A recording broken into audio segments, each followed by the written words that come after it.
The banana peel sat on the counter, and though it sounds absurd, that small detail told me everything I needed to know.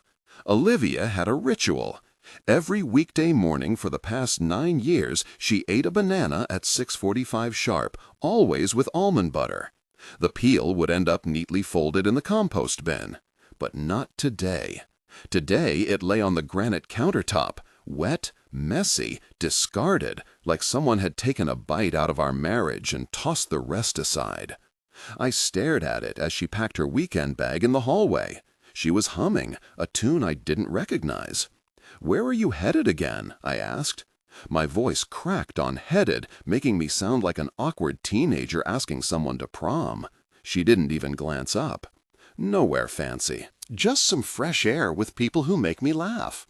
I smiled, trying to play along, pretending this was just another girls' weekend. She zipped the bag shut and turned toward me. "Dennis, if I wanted to spend time with girlfriends, I wouldn't have lied." Her words hit me like a slap, casual yet cutting. Then she walked past me as though we were strangers passing in a hotel lobby. I watched her toss the bag into the back of a black SUV I didn't recognize. A man I'd never seen before sat behind the wheel, wearing sunglasses despite the overcast sky. He waved at her, and she giggled. I counted how many seconds passed before she looked back at me. 0. That night, I made dinner for one and sat alone with my laptop. I opened tab after tab about saving marriages. Most suggested breaking routines, traveling together. So I planned a trip.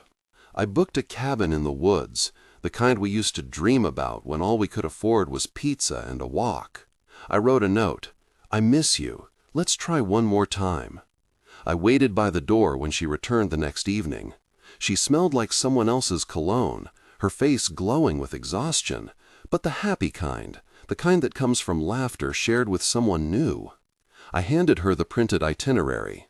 She read it slowly, then tossed it back like junk mail. "I'd rather go with a real man, not a parody," she said flatly. My ears burned, my throat tightened, and my knees felt weak. I watched her disappear into the bathroom, still humming that unfamiliar tune. That night, I didn't cry or scream. Instead, I stared at the banana peel still sitting on the counter and realized something painful. It wasn't just her who had given up. It was me too. At 7:14 the next morning, I walked into the county clerk's office and filed for divorce. And somehow, that wasn't even the most shocking part of the week. For 2 full days after I filed the papers, I heard nothing from her. No text, no call, just silence. After 9 years of marriage, you'd think there'd be at least a "yeah" or maybe even a sarcastic emoji. But no.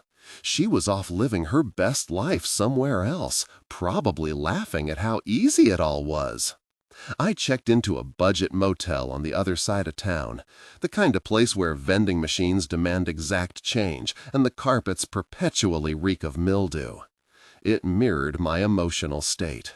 That first night, I found myself rewriting a message I never intended to send. "Why did you stop choosing me?" Over and over, I typed and deleted it until my fingers ached with exhaustion. On the 3rd day, I finally heard from her, not via a call or through legal channels, but through Jason, a mutual friend. His text read, "Didn't think she'd bring him to Macy's party. You okay, man?" I stared at the words for what felt like an eternity. Bring who? He sent a photo. There she was, Olivia, standing beneath golden balloons, clutching the arm of a man. Not just any man. Aaron Kessler, her old coworker. The same guy she'd sworn had a girlfriend. The one who always seemed to make her laugh. The one she dismissed as harmless when I voiced my concerns. "You're paranoid," she'd said. "You're insecure." And then, "He's not even my type." Turns out, I wasn't paranoid or insecure. I was right. I don't recall standing up. What I do remember is the overwhelming need to see it for myself, to confirm that this nightmare was real and that I wasn't losing my mind. I drove to Macy's house in a daze, no plan in mind, just a churning mix of anger and disbelief. When I arrived, the party was in full swing. Strings of lights crisscrossed the backyard, music played softly beneath waves of laughter. I spotted her immediately. She was dancing with him, slow, intimate, as though they'd been doing it forever. No one noticed me standing by the fence, least of all her. I watched for what felt like minutes or maybe hours. My thoughts blurred. Then she leaned in and kissed him, right there in front of everyone. What hit me hardest wasn't the kiss itself. It was the lack of reaction.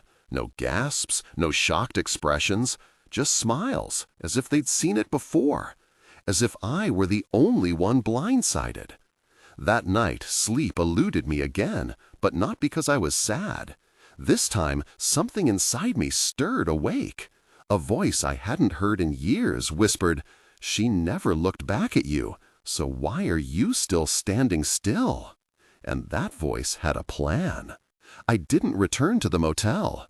I couldn't bear sitting on that creaky bed pretending sleep was possible after witnessing my wife dance with another man like I ceased to exist. Instead, I drove to the old condo we once rented when we were broke but hopeful. Parking across the street, I sat staring at the flickering porch light, likely replaced by someone else by now. That tiny space once held our dreams. Now it housed only memories. The next morning, I forced myself to go home. She was gone, of course. Her overnight bag missing again. The bathroom pristine, as though she no longer lived there. But something unexpected happened when I opened her laptop. I hadn't meant to snoop, I swear I hadn't. The day started like any other. I opened my laptop to check our joint bank account and cancel a cabin reservation we'd planned together. Out of habit, I typed in the bank's URL, but something was off. The browser auto-filled, not with my email, but hers. And it wasn't the bank's website at all. Instead, it redirected me to Hollowback Match, some shady dating platform catering to married people seeking secretive affairs. My hand froze over the trackpad as realization dawned. Her profile was still logged in, no password required. She hadn't even bothered to cover her tracks. The username stared back at me, still craving truth. A bitter irony given what I was about to uncover. I clicked on the profile photo. A dimly lit image unmistakably her, hair draped seductively over one shoulder as if posing for an ad. But the bio hit harder than anything else. Trapped in a lifeless marriage. I'm done pretending. Looking for connection, laughter, and someone who knows how to take charge. Each word felt like a dagger twisting deeper into my chest. Below the bio were messages, dozens of them. Conversations with men whose names I didn't recognize. Worse still, there were exchanges with Aaron, someone I vaguely remembered from social gatherings. One message stood out, sent 3 weeks before our anniversary. Booked the hotel, same place as last year. Hope your parody of a husband is still clueless. My stomach churned. Last year, she'd already been seeing him when I excitedly handed her the brochure for the trip. That smirk she gave me wasn't surprise, it was pity. I don't recall closing the laptop. Hours later, I found myself pacing the kitchen, gripping the counter so tightly I thought I might break it. Anger hadn't set in yet. Instead, I felt hollow, as though everything that made me human had been scooped out, leaving behind nothing but emptiness. Then came the final blow. As I tried to shut down the page, I noticed a recent message in her sent folder. It was addressed to Aaron, written 2 nights ago after I filed for divorce. He thinks he's finally growing his spine. It's cute. I'll let him have his moment. That shattered me. She wasn't sad or angry. She was amused. Amused by my pain, my attempts to reclaim control. Sitting on the floor, I cried, not loud sobs, but slow, silent tears dripping onto the cold tiles beneath me. I wasn't crying because she cheated. I was crying because I realized she never stopped and maybe never intended to. Yet the part of me she mocked, the part she thought broken, wasn't dead. It had just been waiting for me to stop begging for scraps and start preparing the feast. I didn't touch her laptop again. I didn't need to. The image of her profile, those words, the mockery in every message, they were seared into my mind. For a moment, I considered confronting her, yelling, demanding answers. But then I realized that's exactly what she expected. Spiral, cry, beg, play the role of the desperate fool unraveling before her eyes. Instead, I chose differently. I called in sick to work, took Friday off, and spent the morning sitting in my car 3 streets away from her office. I knew her routine better than she did. She always parked near the corner, under the crooked elm tree with the broken branch. Like clockwork, she left for her extended lunch at 12:15. At exactly 12:14, there she was. Sunglasses perched on her nose, coat already sliding off her shoulders as she slipped into the familiar black SUV. Aaron was behind the wheel, his license plate practically smirked at me. W1 sum. I kept my distance, trailing them without much effort. They weren't cautious. She didn't bother hiding. At a red light, they laughed, heads tilted back in unison, as though they were untouchable. But I didn't feel anger, not the kind that had consumed me before. Instead, I felt detached, like an outsider watching strangers perform at a play I hadn't chosen to attend. They arrived at a boutique hotel downtown, one of those places with valets and glass walls, anything but discreet. She didn't glance around or hesitate before leaning in to kiss him outside the lobby. Bold, unapologetic. It struck me then, she didn't think I'd act. To her, I wasn't a threat. I was just background noise, someone who wouldn't dare disrupt her plans. That realization ignited something within me. Not rage or vengeance, but clarity, a quiet certainty that had been absent for years. I didn't confront them. Instead, I went home and began making a list. Not one filled with petty revenge fantasies like burning clothes or slashing tires. No, this was a practical inventory of everything tied to my name: the mortgage, the car, the insurance policies, the savings accounts. She hadn't noticed yet, but her name wasn't on most of it. She trusted me to handle the paperwork, a fact that once made me proud, but now felt like the flaw in her otherwise flawless scheme. I moved methodically, quietly. I contacted the bank and froze joint transactions. While she was still holed up in that hotel, I changed the locks. Then came the packing. With deliberate care, I boxed up her belongings. Not out of spite, but because closure deserved respect. I folded her sweaters, labeled each box clearly, and even included the framed photo of her father that always sat on her dresser. This wasn't about punishment, it was about release. For the final touch, I snapped a picture of the suitcase waiting by the door and sent it to her with a simple message. "You said you'd rather take a trip with a real man. I packed for you. Have a great journey." She didn't respond, not that day anyway. But her silence spoke louder than any confession could have. 3 days later, Olivia returned home to a house transformed. Silence greeted her, not the comforting kind, but the hollow sort that feels like emptiness settling in. Her favorite mug was gone. The wedding photo that once adorned the hallway table had vanished. All that remained were neatly packed boxes by the front door, each labeled with precision, as if someone had prepared for this moment long before she did. She stood frozen in the doorway, rooted to the spot. I watched from my car across the street, unseen.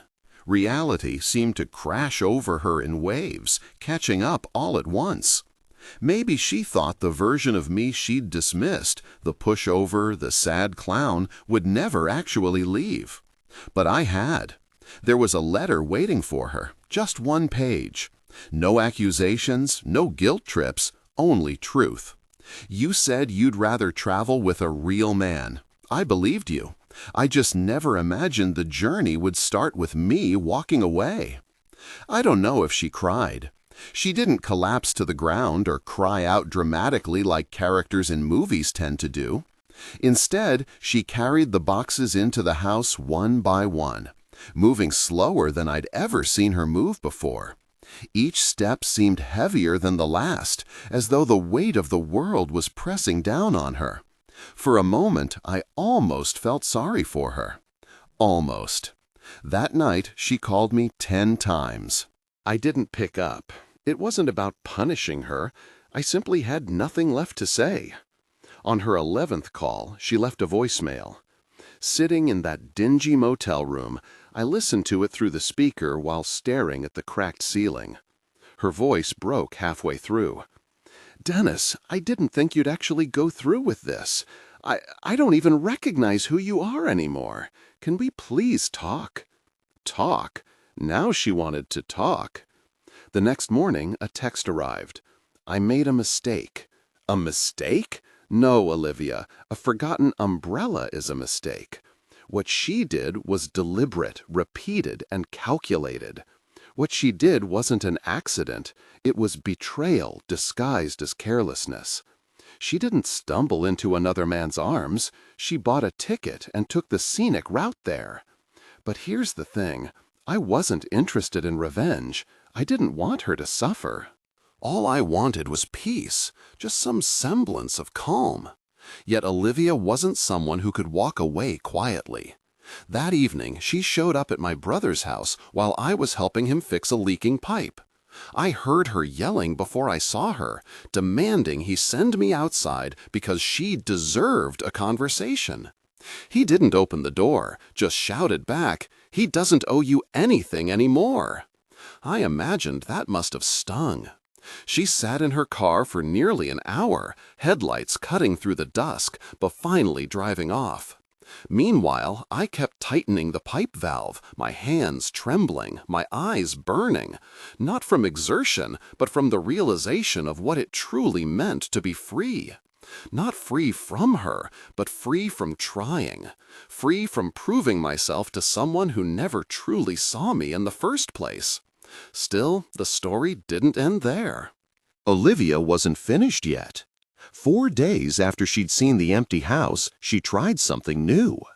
I thought silence would stretch longer, that she'd retreat into Aaron's arms and vanish forever. But apparently the cold shoulder worked only on me. On day 4, I returned to the motel to find an envelope shoved under the door. There was no name on it, just smudged ink and a faint trace of perfume I hadn't smelled in months. Hers. Inside was a card, one of those generic ones featuring a watercolor sunset with cliched phrases like "healing takes time." But what she wrote inside wasn't an apology. It was manipulation dressed up as regret.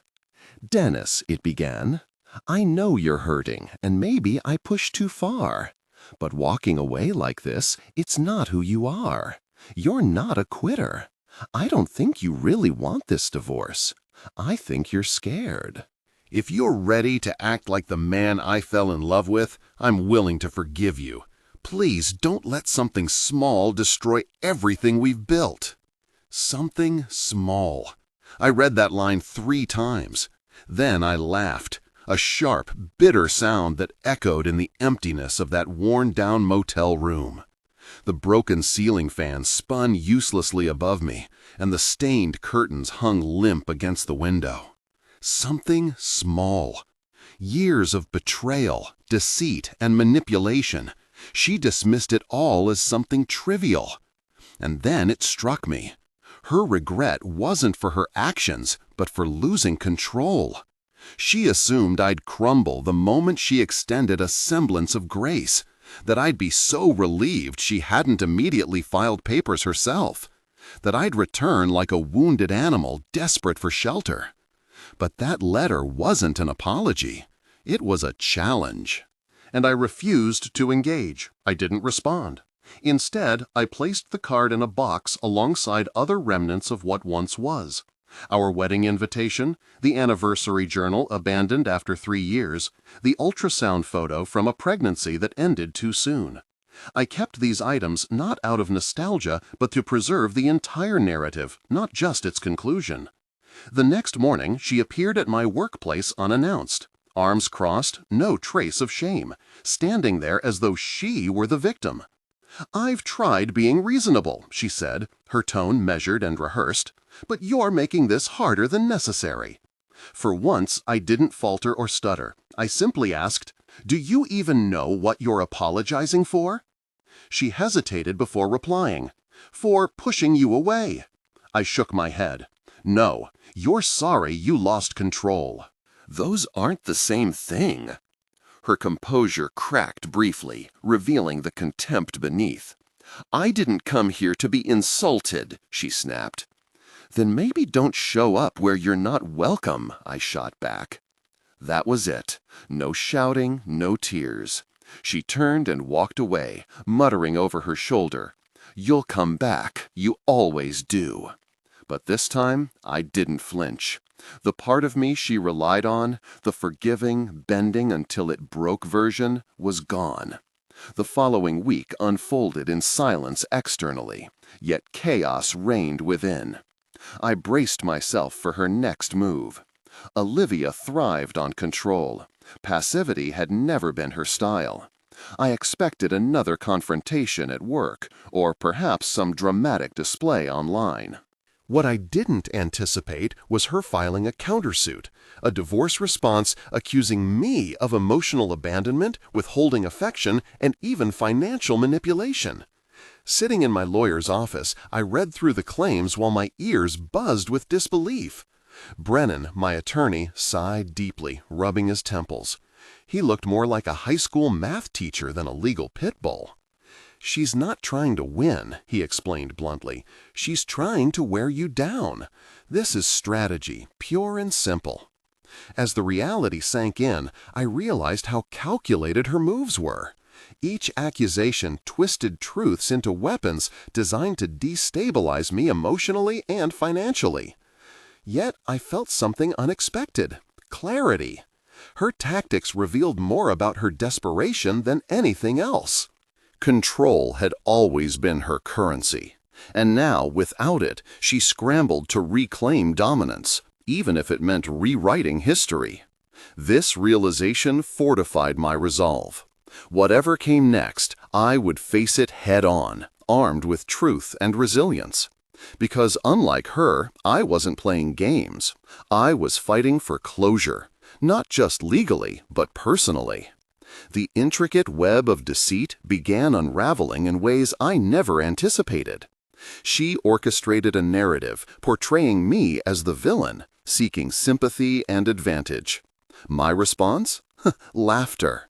Bitter laughter, born from the absurdity of it all. Here I was, labeled the abuser, the one who had sobbed silently beside her while she flirted with another man. The same person who, despite her cruelty, packed her belongings carefully and left coffee on the counter. When I sought advice from Brennan, his counsel was simple yet profound: silence. He warned against emotional reactions, direct contact, or public outbursts. She craved chaos, a meltdown, an angry text, anything to validate her story. And I nearly obliged, almost confronting her about why destruction followed her every move. But restraint prevailed. One night, the facade cracked unexpectedly. A message arrived from an unknown sender containing only a video file. Hesitant but curious, I opened it to find Aaron, her latest distraction, filmed unknowingly in what appeared to be her apartment. Shirtless, ranting, holding a beer, he vented about her manipulations. "She told me she was single," he muttered bitterly, then admits she's still married. Now she says divorce depends on me stepping up. His frustration echoed mine. Another message soon followed. You deserve to know this. She's done this before, 3 years ago, to my friend. Don't let her win again. No signature, no further explanation needed. The truth crystallized before me. Her attempts to paint me as the antagonist while positioning herself as the victim were transparent now. I shared the video with Brennan, whose reaction was immediate and decisive. "We're done defending," he declared. "It's time to finish this." With that clarity, the momentum shifted. The final hearing lacked drama, no shouting matches or tearful exits, just formalities. Papers shuffled, signatures inked, and a judge granting the decree without ceremony. 9 years dissolved in under 15 minutes. Exiting the courthouse felt surreal, like emerging into sunlight after years trapped in shadow. Olivia remained silent, avoiding eye contact entirely. Her polished exterior, heels, hair, makeup, couldn't mask the trembling hands clutching her purse. Control slipped from her grasp, leaving behind only the cold finality of closure. For the first time in months, I didn't feel the need to comfort her. I simply walked past, not looking back. What came next wasn't a triumphant movie scene, but something slow, awkward, and deeply real. I moved into a tiny studio apartment downtown, where the creaks outnumbered the square footage. The first 3 mornings, I burned my eggs. Laundry became a disaster. I ruined my favorite hoodie. Yet, amid the chaos, there was beauty, because it was all mine. I started therapy, the very thing she once mocked as a parody. Turns out, I wasn't broken. I had just been lost in someone else's narrative for too long. I began meeting new people and reconnecting with old friends I had distanced myself from during the unraveling of my marriage. These were people who remembered me before I started whispering in my own home, before I became a shadow of myself. One of those friends, through a mutual connection, introduced me to Tessa. She invited me to join her book club. I almost declined, but something nudged me to go. I'm glad I did. Tessa listened, not to fix or judge, but to truly understand. One evening, under string lights on her porch, I told her everything, not the polished version, but the raw truth, and she didn't flinch. Instead, she said, "I'm glad you finally got out." That moment struck me. Freedom doesn't always arrive with fireworks. Sometimes it comes in quiet evenings, shared laughter, or being seen by someone who accepts you as you are. I don't know where this journey will lead, but for the first time in years, I'm not afraid of the unknown. In fact, I'm excited about it. If you're stuck in a situation that diminishes you, that forces you to beg for scraps of affection, hear me when I say this. Leaving might be the bravest, kindest act you ever do for yourself. Healing doesn't always announce itself loudly. Sometimes it begins in whispers. Thank you for staying with me through this story. Now I'd love to hear from you. What moment in this story resonated most? Have you ever had a moment of clarity? A sign that everything needed to change? Share your thoughts below. And if you enjoyed this story, consider subscribing for more heartfelt narratives.